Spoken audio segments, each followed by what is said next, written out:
जय Shri Krishna, Radhe Govind. Welcome back to Kanhamrit. तो आज के वीडियो में हम लोग जानेंगे कि उत्पन्ना एकादशी का पारण किस प्रकार से करना है। देखो, हर एकादशी व्रत के पारण का समय अलग अलग होता है और तिथि भी अलग अलग होती है, और कभी भी आपको हरिवासर में पारण नहीं करना होता है। इस चीज का विशेष ध्यान रखना है। हर एकादशी के व्रत का पारण का समय आपको चैनल पर मिल जाएगा, आप चेक कर लीजिए। आज इस वीडियो में मैं संपूर्ण विधि आपको बताऊंगी, तो पूरा वीडियो एंड तक देखना ताकि कोई भी चीज आपसे मिस नहीं हो। और अगर चैनल पर पहली बार विजिट किया है तो चैनल को सब्सक्राइब करके बेल आइकन प्रेस कर दीजिए ताकि आने वाले सभी वीडियोस के नोटिफिकेशंस भी आपको मिलते रहें।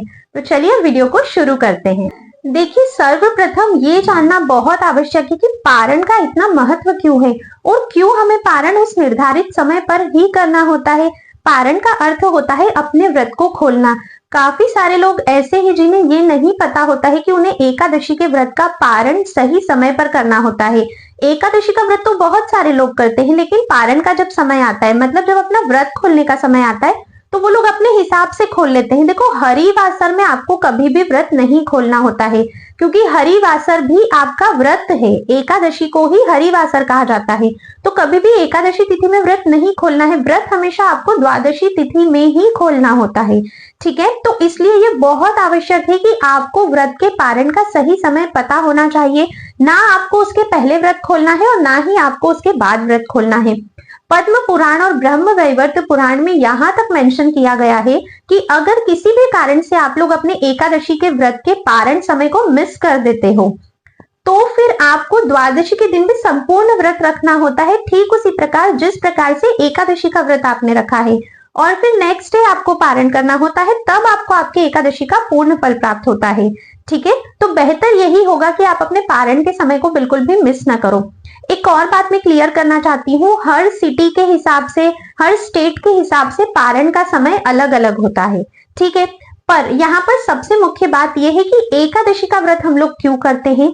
एकादशी का व्रत किसी भी इच्छा पूर्ति के लिए या किसी भी मनोकामना पूर्ति के लिए आपको कभी नहीं करना चाहिए।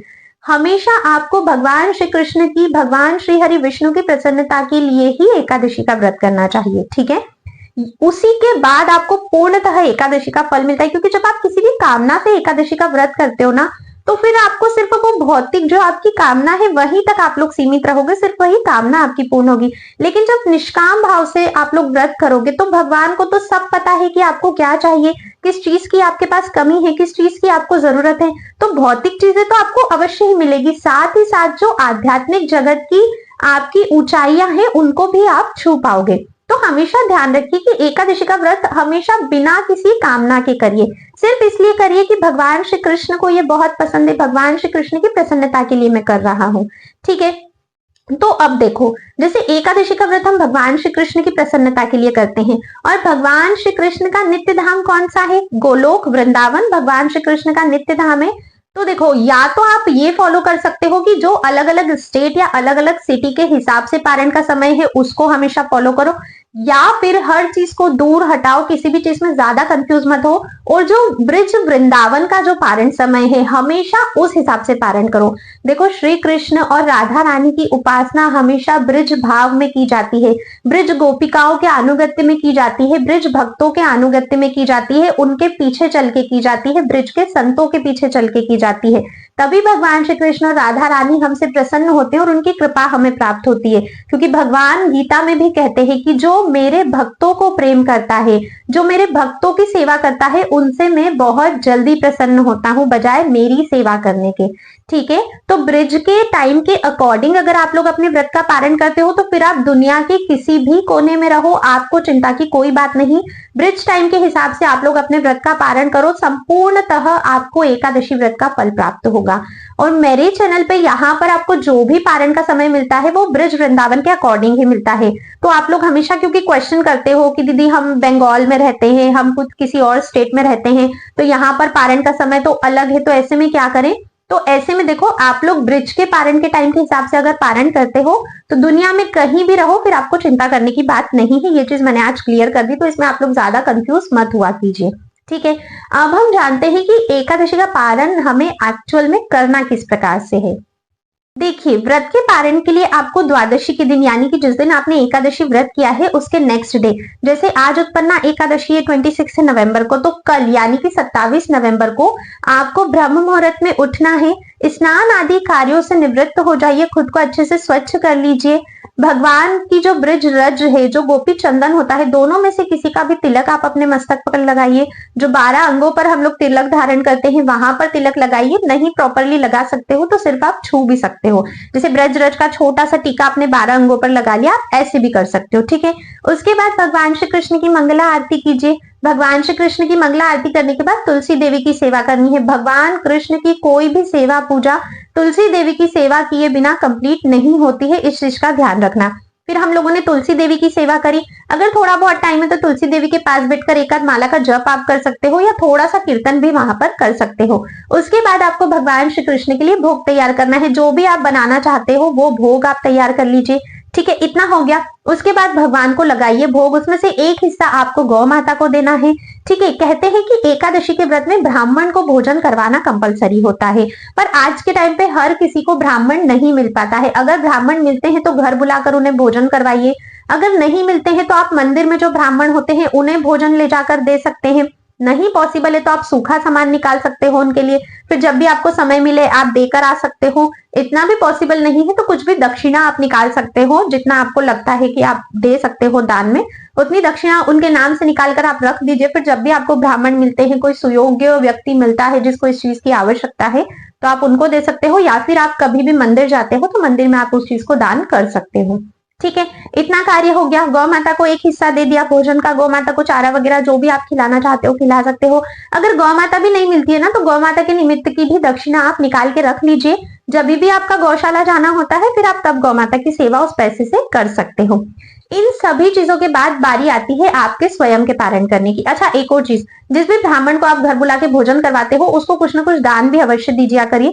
या तो आप दक्षिणा दे सकते हो या फिर आप वस्त्र दे सकते हो, जैसा भी आप लोगों को लगता है। ठीक है, अब बारी आती है आपके पारण की। तो देखो, हमें स्वयं को पारण तो जगन्नाथ जी के महाप्रसाद से करना चाहिए। महाप्रसाद से मेरा मतलब है जिसे निर्माल्य कहा जाता है। अब अगर जगन्नाथपुरी में नहीं भी रहते हो ना तो आपके आसपास जो भी जगन्नाथ मंदिर होगा वहां से आपको निर्माल्य बहुत इजीली मिल जाएंगे, जिससे कि जगन्नाथ जी के सूखे चावल कहा जाता है। अगर किसी भी कारणवश आपको निर्माल्य नहीं मिल पाता है, नहीं अरेंज कर पाते हो, चिंता करने की कोई बात नहीं है। अभी हमने ठाकुर जी के लिए जो भोग बनाया है उसी महाप्रसाद से आप लोगों को अपने व्रत का पारण करना है। लेकिन ध्यान रखना है, खुद के पारण करने से पहले गौ माता की सेवा हो जानी चाहिए, ब्राह्मण को दान दक्षिणा का कार्य हो जाना चाहिए। ठीक है, नहीं मिलते हैं तो अलग से पैसे वगैरह निकाल दो उनके लिए, उसके बाद ही स्वयं पारण करना है। और ये सभी कार्य आपको कब करने हैं, जो आपका पारण का समय है उसके भीतर ही आपको ये सारे कार्य करने हैं। पारण का समय निकलना नहीं चाहिए। ठीक है, तो अब आप देख लीजिए आपको किस प्रकार से उठना पड़ेगा, क्योंकि आपको इतने सारे कार्य भी करने हैं।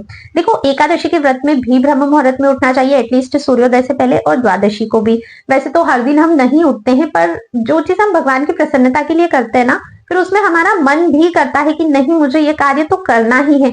और देखना, जब भी निष्ठा से बिल्कुल समर्पित होकर व्रत करोगे ना, उस दिन आपके मन को कितना अच्छा लगेगा और भगवान भी आपसे कितने अधिक प्रसन्न होंगे। और एट दी एंड हमारी जो हमारा लक्ष्य होना चाहिए, जो हमारी इच्छा होनी चाहिए, वो क्या होनी चाहिए कि वो परम पिता परमेश्वर जिन्होंने हमें जन्म दिया है, जिन्होंने हमें इस लायक बनाया, इतना काबिल बनाया, इतनी व्यवस्थाएं दी, इतना सब कुछ, इतनी सुविधाएं हमें दी है, उनकी प्रसन्नता के लिए तो हम कुछ कर सके। और भगवान श्री कृष्ण को, उनके नाम का जप, या तो आप कृष्ण के नाम का जप करो, तुलसी देवी की सेवा करो, या आप एकादशी व्रत करो। अगर ये तीन चीजें आपने अपने जीवन में अपना ली ना, तो फिर आपको भगवान श्री कृष्ण की प्रेमा भक्ति पाने से कोई नहीं रोक सकता। आओ अब ये जानते हैं कि इस बार उत्पन्ना एकादशी के व्रत का पारण का समय क्या है। तो उत्पन्ना एकादशी के व्रत का पारण जो है वो इस बार थोड़ा सा लेट है, क्योंकि पहले हरिवासर चल रहा है। और जैसा कि मैंने बताया कि हरिवासर में आपको व्रत का पारण नहीं करना होता है, तो इस बार आपको पारण करना है 27 नवंबर 2024 को सुबह 10:30 बजे के बाद। ठीक है, क्योंकि 10/29 तक हरिवासर रहेगा, इसलिए उसके बाद आपको पारण करना है। तो थोड़ा सा ध्यान रखिएगा इस चीज का, थोड़ा सा लेट समय है, इसीलिए इस बार आपको थोड़ा सा ध्यान रख के ही पारण करना होगा। ध्यान रखिए कि पारण का समय आपका मिस नहीं होना चाहिए, 10:30 के बाद ही आप लोगों को पारण करना है, इस चीज का आपको ध्यान रखना है। ठीक है, आई होप आपको सारी चीजें क्लियर हो गई होगी, पारण में क्या क्या करना है।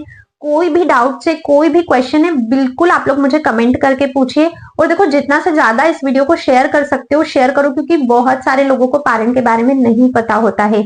और अगर हमारे कहने से किसी एक व्यक्ति ने भी समय से पारण कर लिया तो इससे अच्छा कुछ नहीं हो सकता। तो वीडियो को अधिक से अधिक शेयर कीजिए। थोड़ी भी अगर वीडियो आप लोगों को पसंद आई है तो प्लीज बिना लाइक किए बिल्कुल मत जाइएगा, क्योंकि जब आप लोग लाइक करते हो ना तब मुझे समझ में आता है कि हाँ, वीडियो में दी गई जानकारी आप लोगों के लिए हेल्पफुल थी और उससे आपको कुछ ना कुछ सीखने को अवश्य मिला, आपके जीवन में उस बात से परिवर्तन आया है। तो ये कार्य अवश्य ही कीजिए। और अब मैं आप सभी से मिलूंगी नेक्स्ट वीडियो में, तब तक के लिए राधे राधे।